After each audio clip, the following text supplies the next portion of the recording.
इतिहासकारों की बातों के बिना तो हमारी बात को सुनोगे नहीं। यूके में सबसे प्रसिद्ध दो यूनिवर्सिटी हैं, कैम्ब्रिज और ऑक्सफोर्ड। कैम्ब्रिज विश्वविद्यालय के विलियम फिलिप का एक बुक है, वो मैं जारी कर दूंगा। उसने लिखा है इतिहास के रूप में, और घटना वहीं तक नहीं रही। तुलसीदास जी की बड़ी ख्याति फैल गई, अकबर तक पहुंच गया। अकबर का वित्त मंत्री टोडरमल था, टोडरमल, और एक रहीम खान खाना, जिनको रहीम के नाम से हम जानते हैं। इन दोनों ने बड़ी बड़ाई की जाकर, वो समझो तुलसीदास ने मरी को जिंदा कर दिया, और तुलसीदास ने मरी को जिंदा कर। अच्छा, अकबर ने कहा बड़ा चमत्कारी है, जरा मेरे यहां बुलवाओ। तुलसीदास ने आने से इनकार कर दिया।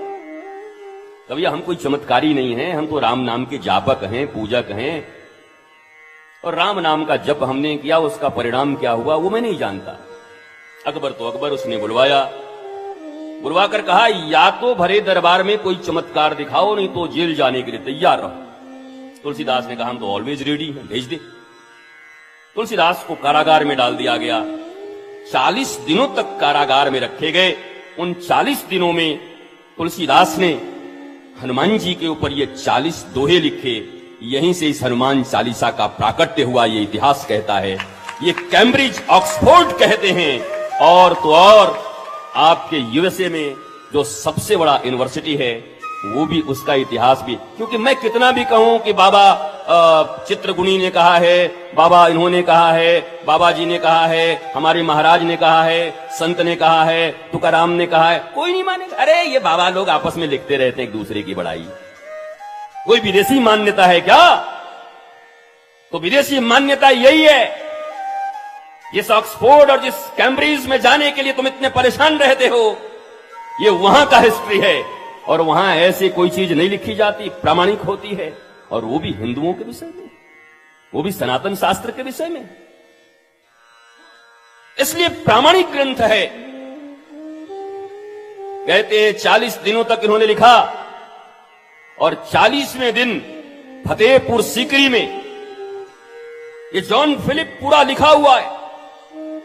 40वें दिन हजारों हजार की संख्या में बंदरों ने फतेहपुर सीकरी के ऊपर आक्रमण कर दिया।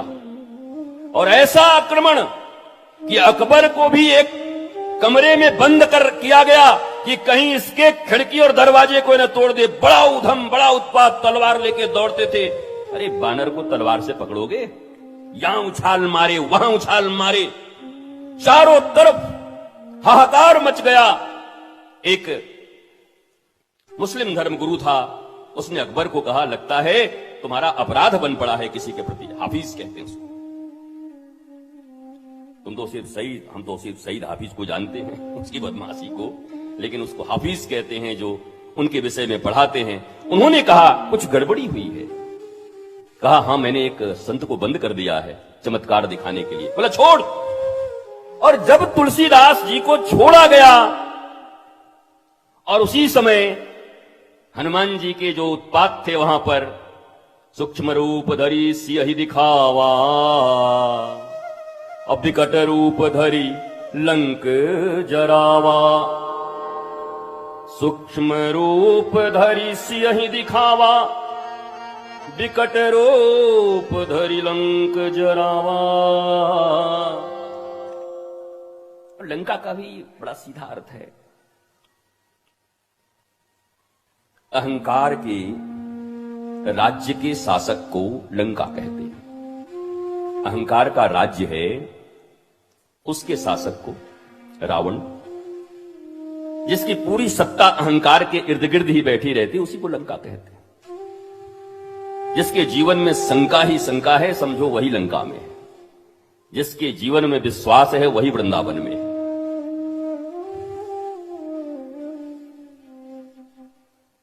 तो हनुमान जी की हनुमान चालीसा का प्राकट्य अकबर के उस कारागार से तुलसीदास जी ने किया है। और हमारे प्रामाणिकता को आप नहीं मानते, इसलिए आपके हाय हेलो कैम्ब्रिज ऑक्सफोर्ड से मैंने आपको वहां की हिस्ट्री से आपको युक्त कर दिया, जोड़ दिया। तो जब तुम मानोगे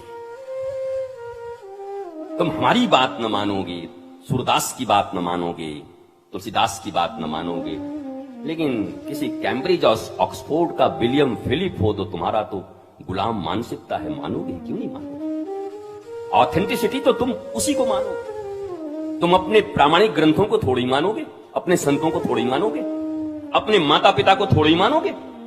अपने माता पिता को मानते तो तुम्हारे घरों में तुम्हारे माता पिता के तस्वीर क्यों नहीं है? तुम्हारे हॉस्टल में उनके तस्वीर क्यों नहीं? सनी लियोनी की तस्वीर क्यों लगाई है? क्यों लगाई ऐसे को तस्वीर? हंस रहे हो? तुम्हारे ही पाखंडी धूर्त बच्चे और तुम्हारे जैसे असफल लोग, तुम कहते हो मैं मां बाप हूं।